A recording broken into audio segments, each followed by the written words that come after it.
My name is Faye Merritt. I'm 31. 3 weeks ago, my husband slapped me in front of 550 guests at our anniversary dinner. And 550 people laughed. My father-in-law had just toasted my replacement while I sat at the table. My mother-in-law had handed me my third Gucci apron in 3 years.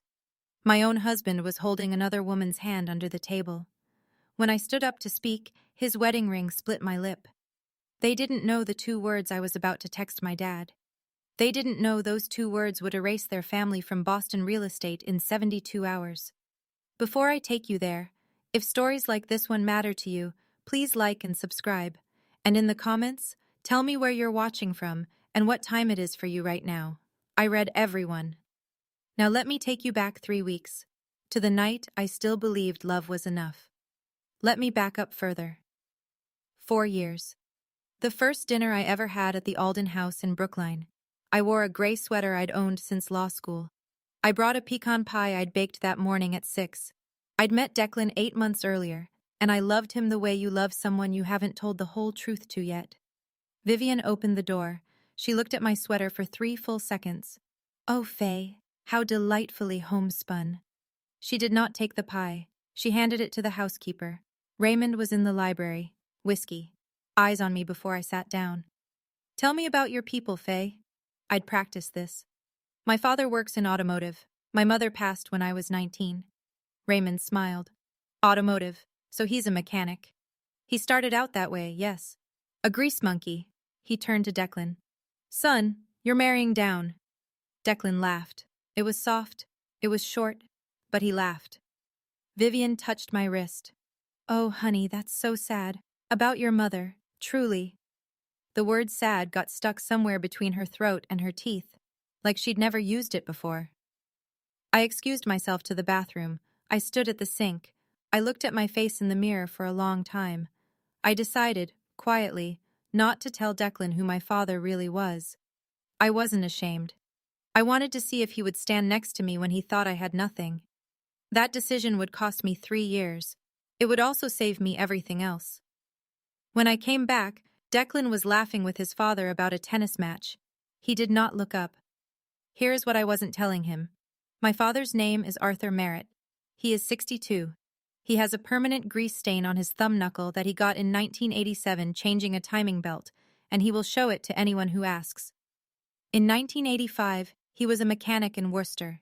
He made $9 an hour. He bought a failing garage for $17,000. Then the lot behind it. Then a strip of commercial zoning nobody wanted in 1991. 35 years later, Merritt Holdings manages $3.2 billion in real estate and private lending across the East Coast. My father still drives a '92 Ford F-150. He still wears flannel to board meetings. Bankers mistake him for the HVAC technician, and he lets them. My mother, Ellen Merritt, taught me one sentence before she died. Faye, let them underestimate you. It's the cheapest advantage you will ever get. She said it from her hospital bed. I was 19. I wrote it down. I started hiding my family the day my high school boyfriend found out and asked me to buy him a car. I got into Boston College law on my own transcript. I paid tuition with my own scholarships. I took a job at Bergman and Rowe instead of going in-house at a firm my father silently owned a stake in. My father agreed to stay out of my life on one condition. Kiddo, the day you need me, you call, and I come. I was 25 when I made him that promise. I thought I might never use it. I used it 6 years later, with my lip bleeding, at the Four Seasons Ballroom. Declan Alden walked into a pro bono legal clinic in Dorchester on a Tuesday in March. His firm required 10 volunteer hours a year. He thought he'd stay 1. He stayed 6. Then he asked me to dinner. I said no. He asked again Thursday. I said yes on Saturday. For 11 months he was kind. He remembered I hated cilantro. He brought chicken soup when I had the flu and didn't comment on my apartment. He asked about my father exactly twice. Both times I said, he fixes cars. He lives alone. He's fine. Both times Declan nodded and let it go. I thought that meant he respected me. I think now it meant he didn't want to know. He proposed at the faux shop on Dorchester Avenue where we'd had our second date. The ring was his grandmother's, small, real. I said yes. I called my father from the sidewalk. Dad, I'm getting married. A long pause. Then, he good to you? Yes. He know? No. Another pause. You want my opinion or not? Not yet. Okay, kiddo. Call me when. Raymond insisted on a prenup 3 weeks after the engagement. His voice on the phone to Declan was loud enough for me to hear through the wall. Son, we're not letting some Worcester girl touch the company. I smiled at the ceiling. I called Gregory Finch that afternoon, my father's general counsel for 25 years, the man who reads a contract the way my father reads a brake line. Gregory, I need you to review something, quietly. Gregory laughed, low and warm. Kiddo, I've been waiting 3 years for this call. The prenup was signed in a mahogany conference room on Federal Street. Raymond sat across from me in a $3,000 suit. Gregory had given me 16 pages of notes the night before, highlighted in 3 colors. The document ran 49 pages. Raymond's lawyer walked through the Alden schedule first: commercial holdings, residential, cash positions. I listened carefully at page 47. And the senior lending facility, Raymond's lawyer said, 1.8 billion gross, 840 million senior loan held by Merit Capital, LLC. Raymond waved a hand. Boring part. Move on. I held my pen very still. I looked at the carpet pattern for 3 breaths. I did not look at Declan. Then I signed the separate schedule for my own assets. $184,000. Condo on West Brookline Street. 401k. Honda Civic. Student loans paid off. Raymond glanced at the total. He smiled at Declan. Son, we locked the vault. Declan smiled back. He did not read my page. I walked out of that building, drove to my apartment, and called my father from the parking garage. Dad? Kiddo? Alden Properties owes Merit Capital $840 million. Long silence. Yeah. Didn't think it mattered for you. You want me to unwind it? No. You sure? I'm sure. Kiddo, you are marrying into your own collateral. I know. What do you want from me? Stay out. Until I call. He exhaled. How long you planning to wait? Until I know who he really is. Gregory Finch's fingerprints were on every clause that would one day protect me. I did not know it then. I know it now. The first Christmas, Vivian wrapped my gift in silver foil. I opened it at the dinner table. 17 people watching, a Gucci apron, cream with a stripe. Oh, honey, for the kitchen, aspirational. Laughter around the table. Declan laughed too. I laughed at myself because that seemed easier. I put it in my closet. The cousin's wedding, spring, year 1. Vivian seated me at the children's table. There was a mix-up with the cards, sweetheart. The kids love you anyway. I ate chicken nuggets next to a 9-year-old who asked me if I was a grown-up. I said, sometimes. Raymond's 65th birthday, year 2. He toasted Declan in front of 40 people. My son married kindness, not class, but kindness is important too. Declan kissed my cheek afterward. He's just like that, Faye. Don't make it a thing. Year 3, second Gucci apron. Year 3, cousin's baby shower. Vivian introduced me as our Worcester girl, still learning. I started a notebook, black moleskin, $14 at a papyrus on Newbury Street. Date, quote, witness. I did not know what I was building. I only knew that memory was a liability I could not afford. My best friend Nora Callahan sat across from me at a Thai place on Tremont. Faye, why are you still there? I love him. Faye. I know. Your love is a luxury he cannot afford. I laughed once. I stopped laughing. I went home that night. Declan was on the couch watching ESPN. I said, I had a hard day. He said, and did not turn his head. I opened the notebook. I wrote 1 sentence. He did not turn his head. I closed it. Raymond called Declan into the Alden conference room on a Monday. I heard the call on speaker because Declan forgot to close the den door. The 3-year is a PR event. Full stop. 550 guests. Boston Globe, Boston Magazine. Mayor's office confirmed. You will behave like a CFO. Your wife will behave like a wife. Declan. She always does. She wears beige, she smiles, she has no opinions about the Holloway Vances. A long pause. Dad, is Cressida coming? She is seated at our table. Dad. Declan, do you want the chair or not?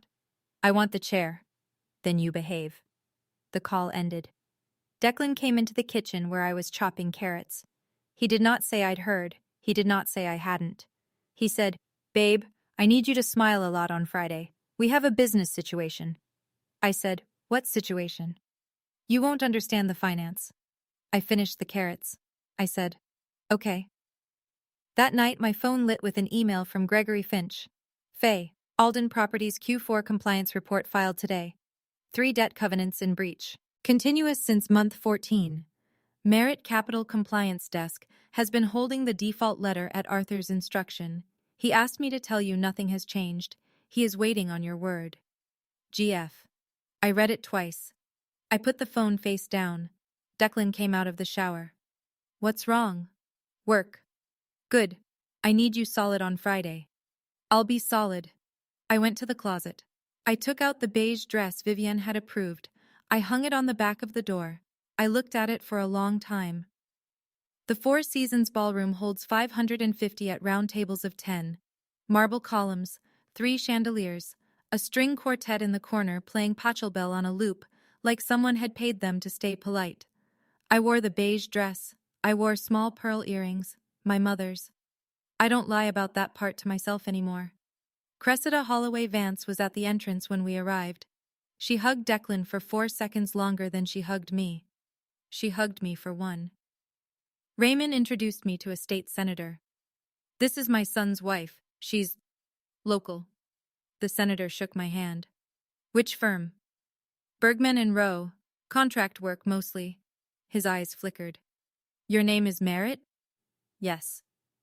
Did you argue the Whelan pension brief last year? Raymond's smile caught. I wrote it. The senator nodded. Masterful. Raymond pulled the senator toward the bar before he could say more. Vivienne appeared. She lifted my face with 1 finger. She wiped a corner of my mouth with a napkin she'd already used. A little smudged, sweetheart. I let her. Nora texted me from her apartment. How is it? Starting to look like a setup. Faye, leave, now. 1 more night. I need to see the whole shape. Faye, Nora, trust me. I put the phone in my clutch. I found our table. Table 1, Raymond at the head, Vivienne to his right, Declan next, Cressida next to Declan, her parents after that. Me at the far end, between the centerpiece and a man from a commercial bank whose name I didn't catch. I took 1 breath, then another. I had survived worse dinners, I thought. The amuse-bouche arrived. Raymond tapped his glass and turned the table toward him. Declan's wife does contract work, very earnest, small firm, something about pensions, fascinating really. Laughter, small, polite. Cressida laughed longest. I smiled. I thanked him for the kind words. I ate the amuse-bouche. Vivienne leaned toward Cressida's mother. She's very grounded, Worcester girl, you know. Cressida's mother said, Oh, how refreshing. Her tone made the word refreshing sound like a synonym for a kitchen sponge. Declan did not say anything. He cut his scallop into quarters. The state senator across the room lifted his glass toward me. I lifted mine back. Raymond caught it. He leaned over the floral arrangement. Friend of yours, Faye? He read my brief. Ah, the Whelan thing. Must be satisfying to be useful. It is. I'm sure the pensioners appreciate you. 58,000 of them do, yes. Raymond's fork paused over his plate. Vivienne filled the silence. Faye, darling, tell everyone about your condo. It sounds so cozy. 600 square feet, 1 bedroom, South End. Cressida's mother. Oh, that's adorable, I smiled. Thank you. Declan, finally. We've been talking about upgrading. Have we? The table went still for half a second. Declan's ears went pink. I mean, when things settle. Raymond rescued him. When things settle, my son will have options he does not currently appreciate. He looked at Cressida. Cressida looked at Declan. Declan looked at his plate. I opened my clutch. I checked my phone. Arthur had texted once. "You eating, kiddo?" I typed, slowly. He typed back, "Me too." The second course came out. Vivian stood up with a small box wrapped in gold. "I have a little something for our anniversary, girl." 500 faces turned. A Globe reporter lifted her phone. Vivian handed me the box. "Open it, sweetheart." I opened it. Gucci apron, dark green, embroidered with a bee. A beat of silence, then laughter, breaking in patches across the room. A child at a nearby table said, "Mom, did she win a cooking prize?" Vivian, "It's her third, one for every year." She held up 3 fingers for the Boston Magazine photographer. I folded the apron carefully. I set it on the table next to my bread plate. "Thank you, Vivian. You always know what you want me to be." A few laughs, nervous now. The Globe reporter's eyebrows moved a fraction. Vivian sat down. Her smile flickered. A mother at the next table whispered to her daughter. I heard it because she whispered badly. "Poor girl. 3 years of this." Her daughter whispered back, "Why doesn't she leave?" The mother said, "They always have a reason." I looked at the apron. I looked at Declan. He was examining his water glass. Raymond filled the silence. "The aprons are a running joke. Vivian has a terrific sense of humor." "She has remarkable consistency," I said. Cressida laughed too loudly. "You know, I cook too. It's so important." Declan said, "Cress is an incredible cook." Cressida put her hand on Declan's forearm. I saw the hand. So did Vivian. Vivian did nothing. I took a sip of water. I thought of the moleskin at home. I thought, tonight, I will stop writing things down. I put the glass down. Raymond pivoted the table conversation. He spoke loudly enough for the neighboring tables to enjoy. "Cressida's father, Owen, runs Vanguard Partners. Real capital, real builders. That's the game now." Cressida's father nodded. Owen had a jaw like a piece of furniture. "Declan and Cressida were at Choate together," Raymond went on. "Class of 2011, small world, small class. They've stayed close." Cressida laughed. "Very close." She squeezed Declan's arm. Declan did not pull it away. A woman at the next table said, loud enough to count as audible, "Isn't he married, though?"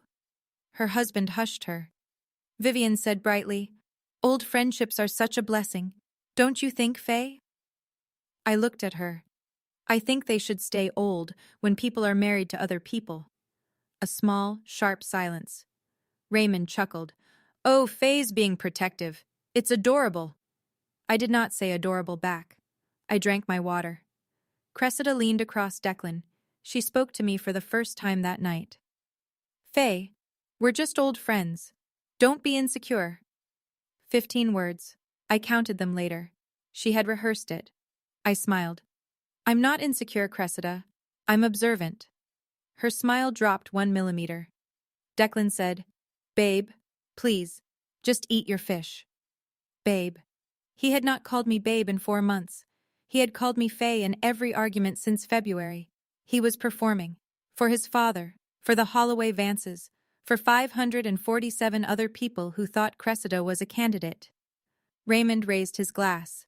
"To old friends," he toasted. Cressida toasted. Vivian toasted. Declan toasted. I held my glass level. I did not lift it.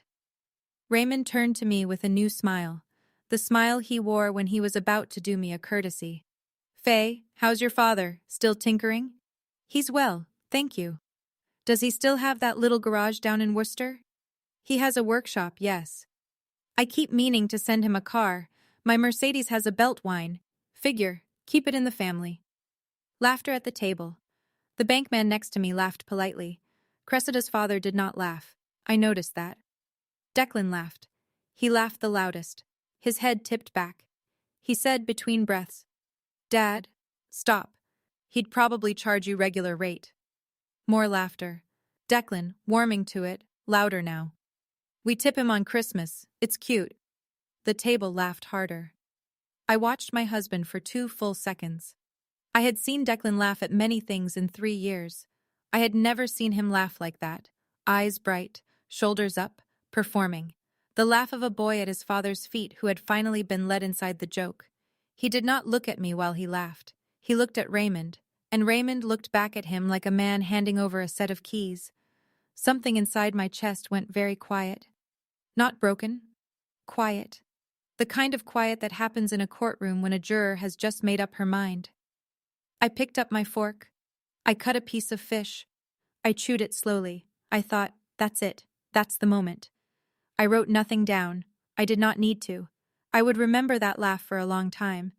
I know some of you watching right now are thinking, Faye, how did you sit there and eat the fish? 3 years ago, I would have thought the same thing. If you have ever been at a table where your own husband laughed at jokes about your family, drop a broken heart in the comments. I want to see who's with me tonight. And if you're new here, tap subscribe. Because the next 40 minutes, I couldn't have invented. But it happened. Take a breath with me, and let's go back in. Between the fish and the lamb, 2 men in gray suits appeared at Raymond's elbow. I recognized one, Harold Greaves, Alden's outside auditor. The other I didn't know. Harold leaned down. Ray, a moment, outside. Raymond waved him off. We're in the middle of... Ray, now. The unknown man cleared his throat. Q4 compliance, the lender. Vivian laughed brightly at no one. Business, always. Go, darling. Raymond stood. He followed them to the hallway. The door swung behind them. It did not close all the way. I heard the auditor's voice through the gap. Ray, we are 14 months in breach. They are going to call it. Raymond, they haven't for 14 months. That's not reassurance. That's unusual. Who is they? The senior lender, Merit Capital. And they asked for board materials last week. Quietly. I stopped breathing for a count of 3. I looked at Declan. Declan was texting Cressida, who was 6 feet away. I watched his thumb type. I looked at the centerpiece. Orchids. White. Obscenely tall. Raymond came back. His color was off. He sat. He did not look at Vivian. Vivian did not ask. He poured himself another glass. He drank half. He said, to no one and everyone, we're fine. We are absolutely fine. Vivian, of course we are, darling. I picked up my phone under the table. I texted Arthur. Auditor just flagged the breach out loud. Arthur. How out loud? Full sentence. 2 feet from me. Kiddo. You okay? Ask me in an hour. I put the phone down. I picked up my knife. Raymond tapped his glass. Not the official toast. A preview. Men at tables nearby leaned in. Friends, while we wait for the lamb, I want to speak briefly about the future of this company. Vivian clapped twice like a small applause machine. Alden Properties is in its 43rd year. My father started it with 3 properties in Back Bay. I have grown it to over 60. Declan, my son, is the future. Polite applause. And the future of a company is never one man. The future is the alliances that man makes, the partnerships, the marriages, metaphorical and otherwise, that determine whose wisdom we carry forward. His eyes moved over Cressida, slow enough to be seen, fast enough to pretend it wasn't deliberate. I look around this room and I see opportunity. I see families whose values complement ours. I see capital that knows where to go. Cressida's father, Owen Holloway Vance, inclined his head a half-inch. To the future of the Alden name. Raymond raised, Owen raised, Vivian raised, Cressida raised, Declan raised. I did not raise. The Boston Globe reporter lifted her phone. The shutter clicked. Vivian nudged Declan. Declan nudged me. Babe, raise your glass. No. He turned his head. Faye, please. No, Declan. His jaw tightened. You're embarrassing me. You just raised a glass to your replacement. He did not answer. Raymond pretending he hadn't heard. Sometimes the old guard has to make room for the new, and that takes courage. Applause. Under the table, Cressida's hand found Declan's again. This time I did not look away. I watched. I wanted to remember the geometry. The lamb arrived. Vivian took it as her cue. Oh, that reminds me. I have to tell everyone about Faye's first time on the yacht. Last summer. It was precious. Heads turned. We were off Nantucket. Beautiful day, flat water, and Faye, God love her, asked if we had life vests for the children. A pause, then laughter. It rippled outward. She was so serious. And there are no children on board. It's just us. She thought we'd packed children. More laughter, real this time, because the story had shape. She comes from a simpler world, Vivian said, and her voice did the thing voices do when a woman is about to cry on cue. We've tried. We've really tried to welcome her. She dabbed one eye. She was dry. Cressida's mother reached across and squeezed her wrist. Oh, Viv, you've been an angel. Vivian accepted the squeeze. It's not been easy. The table nodded as a group. The thing I will remember about that moment is that no one asked me anything. No one asked me if the story was true. No one asked me what I had actually said. I was the subject of the anecdote and the ornament at the end of the table. I was also, I realized, the only person at table 1 who had not been handed my life. Every other person at that table, Raymond, Vivian, Declan, Cressida, Owen, Margaret, had inherited the chair they were sitting in. I had paid for mine. I picked up the lamb chop with my fork. I cut it. I chewed. I thought, one more course, one more line. Then we will see. I set my fork down. I took a sip of water. I looked at each of them, slowly, so I would remember. Raymond, with the wet underside of his lower lip. Vivian, with the dabbing napkin. Declan, who had not once in 36 minutes, asked me a question. Cressida, who had asked me exactly one. I asked myself quietly the only question that mattered. What would Arthur Merritt's daughter do right now? The answer came fast. Faster than I expected. She would wait. One more round. She would let them finish the dance they had come here to dance.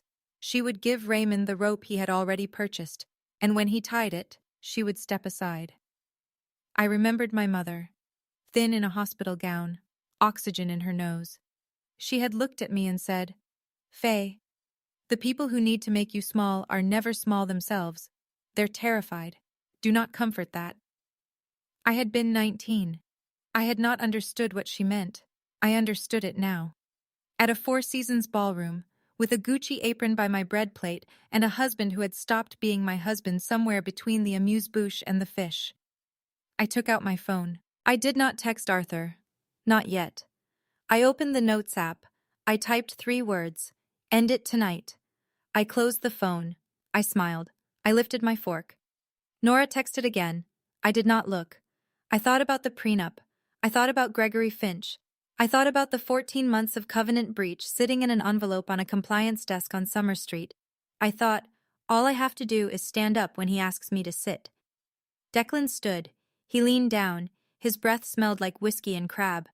Hallway, now. I stood. Vivian watched. Raymond pretended not to. We walked through the kitchen doors into the service hall. Marble, white, empty except for a waiter pretending not to see us. Declan turned. His face was red. Faye, you need to smile. I need you to smile. My father is watching you. I noticed. Stop it with the tone. Just be a wife for 2 more hours. Define wife, Declan. Jesus, Faye. You've been holding Cressida's hand for 40 minutes. She's an old friend. She's a candidate. His eyes did a small tell, a flinch at the corner. I had been right. Faye, I have never touched her. I love you. I need you to. Stop. Stop what? Stop lying in the hallway in front of a waiter. The waiter became very interested in a tray. Declan reached for my wrist. He closed his hand around it, hard. I looked down at his hand. I looked up at his face. Declan, let go. He did not let go for 3 seconds. Then he did. There was a white mark on my skin. It went pink. It would be purple by morning. Don't make me choose tonight, Faye. Declan, listen to me. You already did. He blinked. What does that mean? It means I heard your father on speaker Monday. It means I read the Q4 report. It means I watched Cressida hold your hand. Faye, go back in, sit down, finish your lamb. He stared at me. I walked past him. I pushed the kitchen door. I walked back to table 1 with my wrist already starting to bruise. The ladies' room at the Four Seasons is the size of my apartment. Marble basins, a small sitting area with velvet chairs. I went to the mirror. I looked at my wrist. Fingerprints. 4. Declan's. I took a photo. I did not know why yet. Evidence, probably. Or a record for myself. Or both. My phone rang. Arthur. Dad? Kiddo. You in the bathroom? How did you know? Because you're always in the bathroom when you call me from an event. I've noticed. I laughed once. It came out wet. Dad, he grabbed my wrist. Long silence. The kind Arthur does when he is picking between 3 sentences. How hard? Hard enough for fingerprints. Another silence. Kiddo, I'm 11 minutes from the 4 Seasons. I've been 11 minutes from the 4 Seasons since 6 p.m. I'm going to stay here. You tell me when. You drove up from Worcester? I drove up from Worcester at 4 this afternoon. Gregory is with me. He has a portfolio. There's a letter inside the portfolio. I'm not going to tell you what it says unless you ask. My hands started to shake. I pressed them flat against the counter. Why did you come up? Because I've been waiting 14 months. Because Gregory called me Monday. Because your mother told me something the week before she died, and I promised her I wouldn't miss it when it happened. What did she tell you? That you would not call me until the last minute, that I should stay close. She was right, kiddo. You are going to call. I closed my eyes. Dad, not yet. Okay, I wait. I went back to the table. The dessert plates had come out. Small glass bowls of panna cotta on saucers that cost more than my first car. Raymond was already standing. He had a fresh glass. Champagne, flute. He tapped it with a silver knife. 3 clear notes. The ballroom quieted. 550 faces turned toward table 1. The string quartet went silent. The Boston Globe reporter lifted her phone into position. The Boston Magazine photographer did the same. Raymond smiled the smile he wore at shareholder meetings, wide, even. Friends, family, dear partners old and new. Polite laughter. 3 years ago tonight, my son brought home a young woman from... Where was it, Declan? Declan. Worcester. Worcester. God bless it. Her father is a mechanic, a real salt-of-the-earth type. A few laughs, uncomfortable, spread unevenly. Under the table, Cressida slid her hand onto Declan's knee. I watched it happen. Vivian watched it happen. Vivian smiled. Raymond continued. And we at the Alden family have watched, for 3 years now, with love, with patience, with... He paused, milked it. Considerable hope. Cressida giggled. She did not cover it. My son is a good man, a good CFO, a good... He looked around the room. Candidate, for the kind of future this family needs. Cressida's father leaned forward in his chair. I put my napkin on the table, folded, corners aligned, old lawyerly habit. Under the table my phone lit once. Arthur, I'm in the lobby. I did not answer. I watched Raymond raise his glass. Raymond lifted the flute higher. The chandeliers caught it. 3 years ago, my son brought home a nice girl. Kind, earnest. And we had hopes, I'll say it because we're among family, that with time and care and a little exposure, she might grow into this world. A few laughs, louder now. Permission laughs. She has tried, truly. She has worn the dresses. She has come to the dinners. She has even, bless her, attempted the yacht. Vivian let out a theatrical laugh. It was the signal. The ballroom laughed with her. And we've loved watching her try. We have. Haven't we, Vivian? We have, sweetheart. But some matches take, and some don't. The laughter dropped to a confused hum. Some guests leaned in, unsure where this was going. The Globe reporter's thumb hovered over record. And the truth, friends, is that a family like ours, Raymond gestured wide, a legacy like ours, requires partners who match it. Stride for stride, capital for capital, pedigree for pedigree. Silence now. Real. Raymond turned. He looked straight at me. 500 faces followed his line of sight. Faye, sweetheart. I did not smile. We have loved watching you try, truly.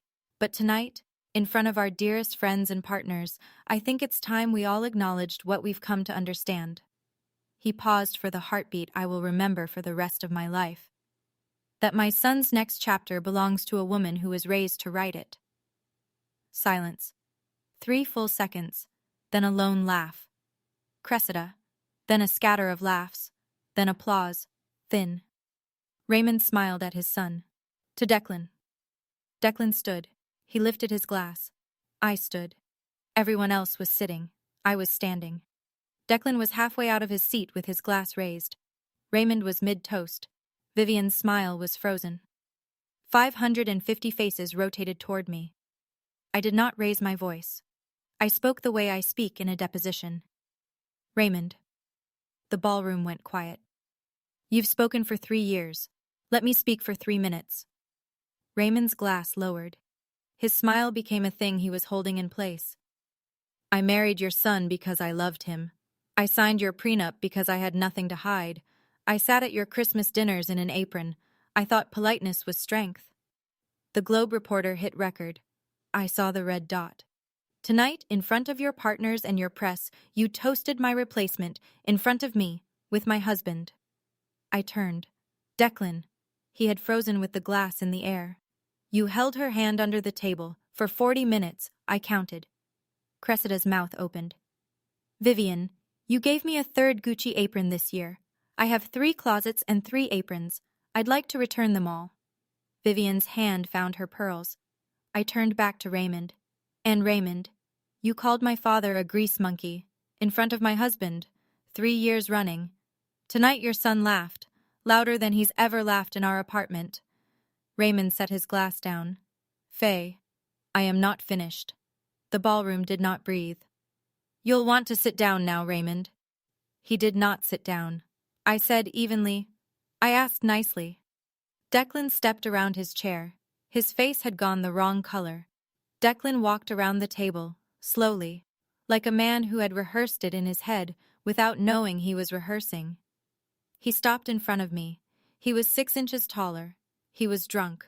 4 whiskeys. I had counted those too. Faye, sit down. No. You're embarrassing me. You did that yourself. Sit down. Declan, step back. He raised his hand. I would replay the half-second before the slap 1,000 times. Declan's face was not rage. It was panic. The panic of a man who has spent his entire life performing for his father and has just discovered that his father is watching and that his wife will not help him with the performance. He swung, open palm, his wedding ring clipped my lower lip. The sound carried, clean, like a plate dropped on marble. My head turned with the strike. I did not fall. I tasted copper. Silence for 1 full heartbeat. Then, laughter. Not everyone, not even most, but enough. Cressida laughed. Cressida's father laughed once and then stopped. A woman at the bar laughed. A woman 2 tables over said loud and clear, "Oh my God!" I did not move. I lifted my hand to my lip. My fingers came away red. I looked at the blood. I looked at Declan. I smiled. The smile was small. It was private. It was the smile of a woman who had just been handed the one thing she had been waiting for. Declan saw it. His expression cracked. Faye, Declan.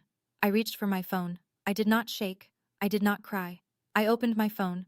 I opened my messages. I opened the thread with Arthur. I typed 2 words. Dad, please. I pressed send. I set the phone down on the table, screen up. Everyone at table 1 could see the thread. The ballroom had not recovered. 550 people were watching a woman with a cut lip stand next to a shaking husband. Some were filming. Some were pretending not to. Raymond found his voice. Faye, honey, that was a dramatic moment. I'm sure Declan is already... Raymond, stop talking. Faye, stop talking. He stopped. Vivian tried. Sweetheart, we should all just calm down and... Vivian, you're going to want to stop too. She stopped. Declan tried. Faye, please, let's go in the back and... No. I looked at my phone. 90 seconds had passed. The read receipt appeared, then typing dots, then nothing. Then, 2 tables away, Raymond mimed a mic drop to Owen Holloway Vance. Both men chuckled weakly. Raymond sat down. He refilled his glass.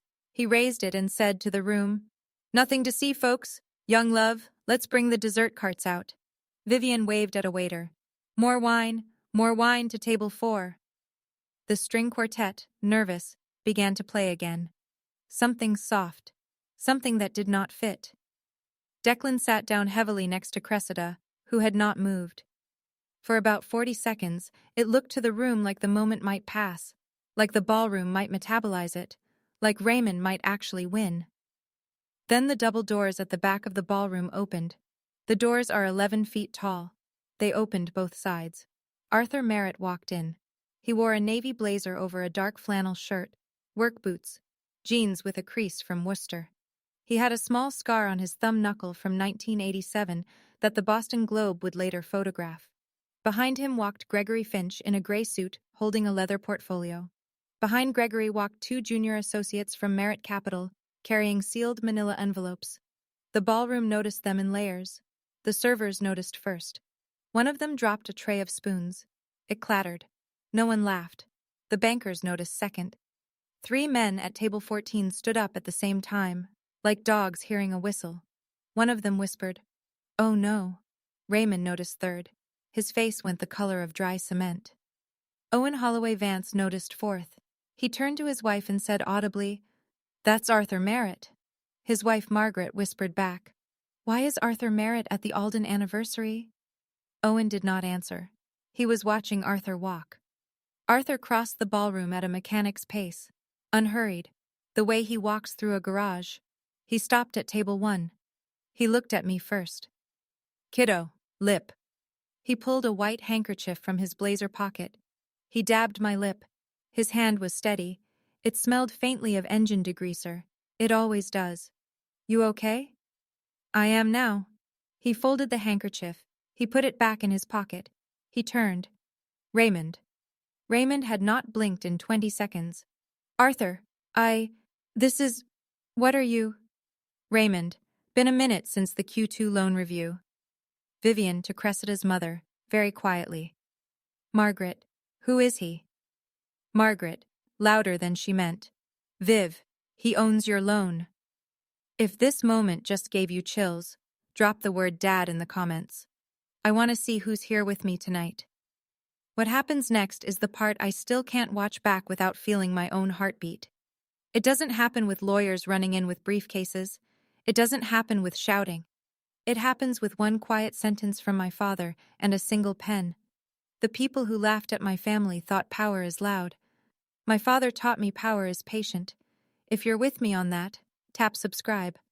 The last 20 minutes is why we are here. Arthur did not raise his voice. He has not raised his voice since 1979. Raymond. 14 months ago, Alden Properties breached Covenant 4.2 on the $840 million senior loan from Merritt Capital.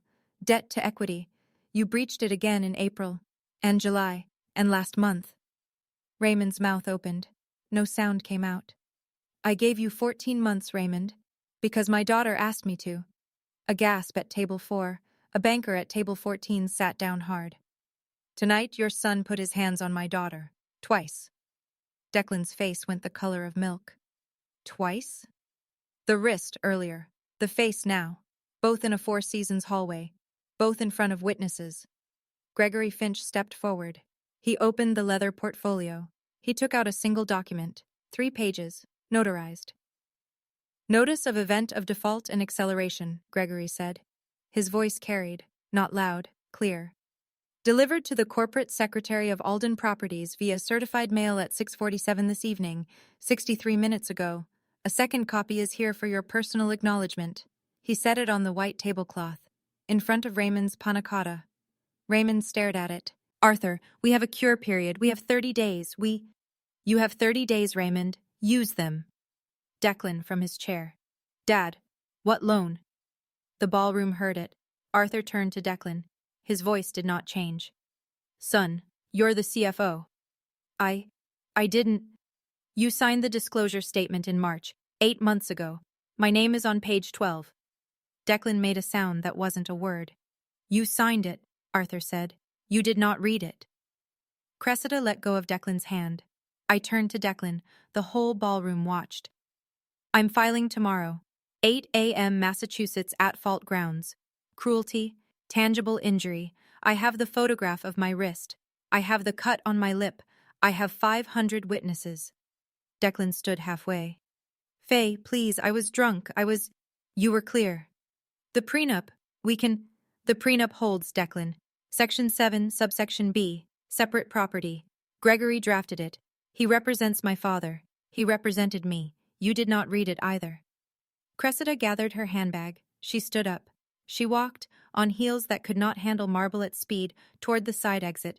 Her father, Owen, followed. He did not look at Raymond on the way out. I looked at Vivian. Her hand was still on her pearls. Vivian, the 3 aprons will be on your dining room table by tomorrow afternoon. Signed for. Vivian said, Faye. No. Raymond stood up slowly. His napkin fell to the floor. Arthur, please. We can. Arthur, we've known each other for. Monday, Raymond, 9 a.m. My office on Summer Street. Bring counsel. Bring your board chair. Bring a plan. Arthur, a phone call. This didn't have to be. It didn't have to be, Raymond. You made it this. Arthur turned to Gregory. We're done. Gregory closed the portfolio with a soft click that carried. Arthur offered me his arm. I took it. We walked together through 550 people who now understood they had been at the wrong dinner. The Boston Globe reporter followed us to the door, phone up. Arthur said without looking, No comment. Ask Merritt Capital's press office. The ballroom doors swung shut behind us. 48 hours later, Alden Properties held an emergency board meeting in a rented conference room in the Seaport. I wasn't there. I read the minutes 3 days later. Gregory sent them. 840 million accelerated. Cash on hand at Alden, 94 million. Liquidity ratio broken. Covenant remedies exhausted. 30-day cure period clock running. Fire sale authorized on 3 commercial assets in Fenway and the South End.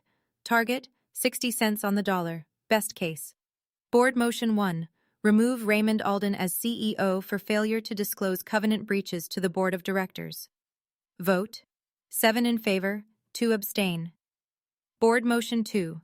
Remove Declan Alden as Chief Financial Officer for fiduciary breach, specifically failure to disclose a material related party interest in the senior loan documentation.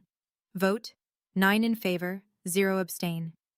The board appointed an interim CEO from outside the family, a turnaround specialist, a woman named Helen Rask, who had done the same thing for a retail chain in Providence.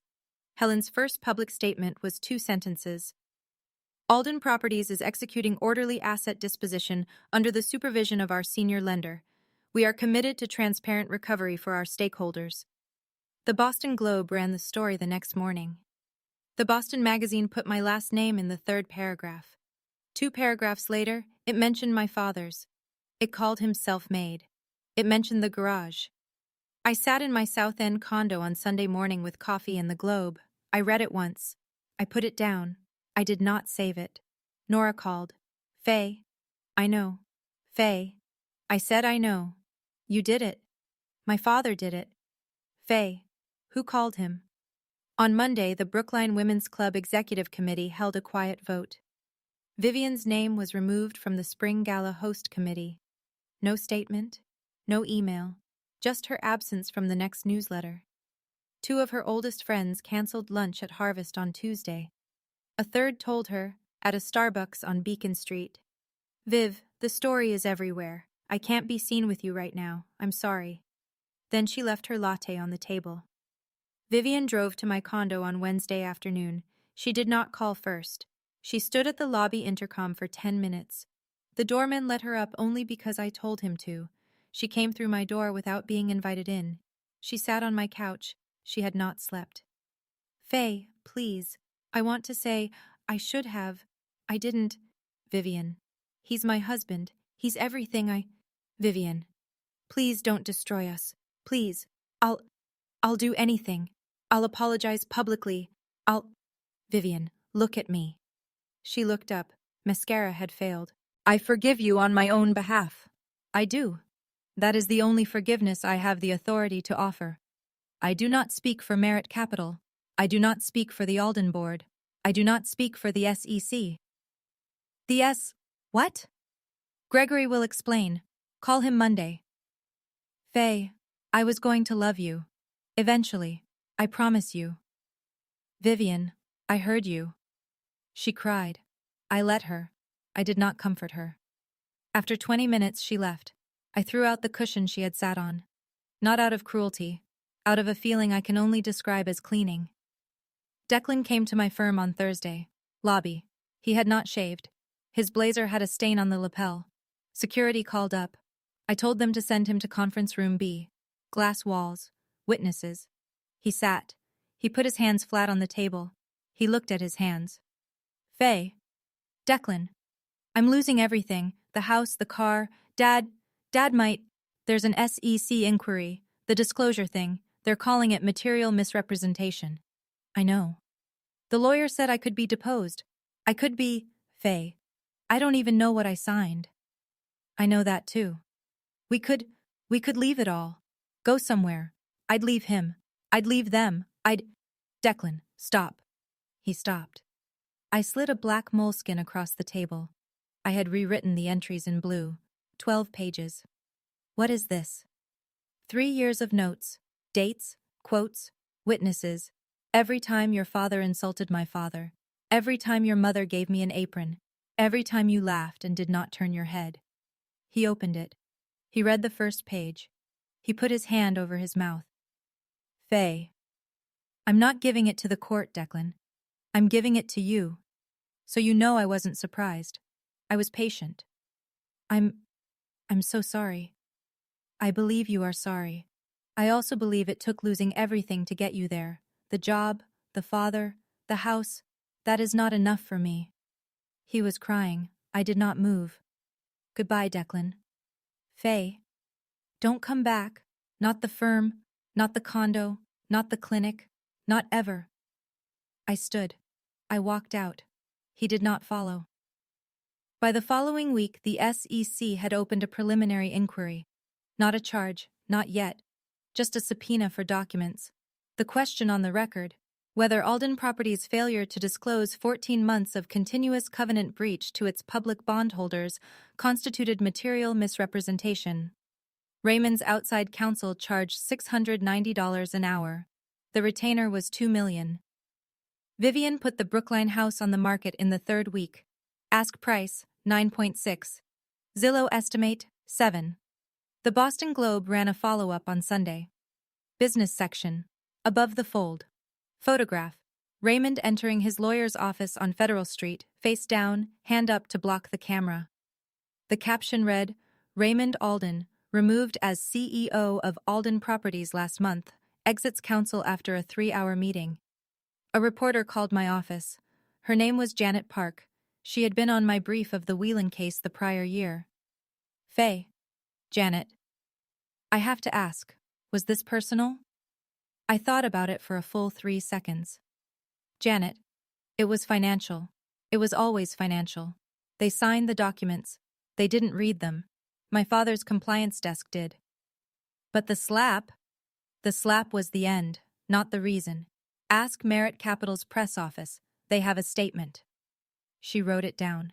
She called me one more time that year, in October, off the record, to tell me Raymond had settled with the SEC for a fine and a 10-year ban from sitting on any public company board.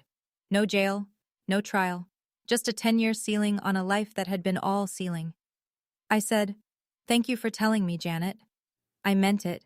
Vivian posted a 600-word Facebook essay on a Tuesday in late October. It used the word journey 4 times. It used the word growth 3 times. It used the word sorry 0 times. It tagged me. It said, in part, that she had always believed in me. That she had tried to make our family work. That she had been, in her own way, learning. It said learning, like she had invented the concept. 300 comments within an hour. The comments were not kind. Nora, who had 800 Facebook friends, wrote a public post of her own an hour later. It read, "Some people learn when it costs them nothing. Some people learn when it saves them something. My friend Faye Merritt is neither of those. She watched, she was patient. She told the truth once, and only once, in a public room. Dignity doesn't need a comment section. Dignity doesn't need a hashtag. Dignity doesn't need anyone's redemption arc. I'm not tagging anyone. You know who you are." It got 4,000 shares. Vivian removed her own post by Thursday. I did not comment. I did not like Nora's post in public. I sent her a text. Thank you. She sent back, "You didn't have to win, you just had to stop losing." I taped that text to my office wall. Printed. I kept it above my desk for a year. The next morning, I deleted my Facebook account. I kept the email Nora sent me about a 2-bedroom office space on Chandler Street in Worcester. I read it on Saturday. I drove up on Sunday. I signed the lease on Monday. My mother would have laughed. 6 months after the Four Seasons, I opened the Ellen Merritt Legal Aid Center on Chandler Street in Worcester. The building had been a tire shop in 1962. The landlord was the grandson of the man who had sold my father his first garage. He charged me $1 a year. He signed the lease with a fountain pen. We did pro bono family law, divorce, prenup review, restraining orders, wage garnishment defense. We took no clients with retainers. We ran on a grant funded by Merritt Holdings' charitable arm, and on my own savings, and on volunteer hours from Nora and 2 other friends from law school. Our opening day was a Saturday in April. There was coffee from the diner next door. There were 40 folding chairs. There was my father, in flannel, standing by the door pretending he had not cried twice in the car ride up. There was a photograph of my mother, aged 26, on the wall behind the desk. She was laughing. She was wearing a yellow raincoat. I gave a short speech. I did not prepare it. I read from my phone. My mother told me, when I was 19, to let people underestimate me, because it was the cheapest advantage I would ever get. Today, with gratitude, I'm passing that savings on. Our first client walked through the door 12 minutes later. A woman from Shrewsbury. Her in-laws had taken her name off the deed of a house she had paid for. She was crying. She had her 3-year-old on her hip. I sat her down. I got her coffee. I said, "Tell me everything from the beginning. I have all day." I did have all day. I finally had all day. There is something I want to tell you. I waited a long time to say it. When I was 19, my mother was dying in a hospital room with a window that looked out on a parking lot. She held my hand and she said, "Faye, the people who need to make you small are never small themselves. They are terrified. Do not comfort that." She also said, "When you meet a man who looks down on your father, leave. Your father does not need defending. You need a man who knows what real work looks like." She gave me a sealed letter. She said, "Open this when you need it." I kept that letter in a drawer for 12 years. I opened it on the morning of the anniversary dinner. At 7 a.m., I drank my coffee. I broke the seal. It was 1 page. It said, "Faye, you will have waited too long. You always do. Your father and I have been ready since the day we met you. When you stop waiting, call him. He will come. Love him. He is the man I told you to find." I carried the letter in my clutch that night. I did not need to read it again. I want to tell you one thing. I want to tell it plainly. When someone loves you for who you might be useful for, that is not love. That is inventory. You do not have to prove your worth by hiding it. You prove it by refusing to let anyone price it. And if you have someone in your life, a father, a mother, a sister, a friend, who would walk into any room for you, do not wait 12 years to call. It is a Sunday in September, the second Sunday, the one with good light. My father is in the garage behind his house in Worcester. He has the hood up on a 1968 Mustang. The car belongs to a neighbor. He is not charging her. He never charges the neighbors. He charges bankers. I am handing him wrenches. I know the names. I have known them since I was 8. He says, 3/4. I hand him 3/4. He says, "Kiddo, the paperwork's all clean." I say, "Dad, it's been clean for a year." He says, "I know." He closes the hood. He wipes his hands on the rag in his back pocket. The rag is older than I am. I think it might be older than Merritt Holdings. He looks at me. His eyes have my mother's shape. "Kiddo." "Yeah." That was never the paperwork I cared about. The sun comes through the garage door. It catches the grease stain on his thumb knuckle. The one from 1987.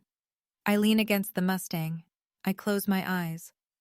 If this story meant something to you, if you've ever been the quiet one at the table, the one people underestimated, please tap the like button.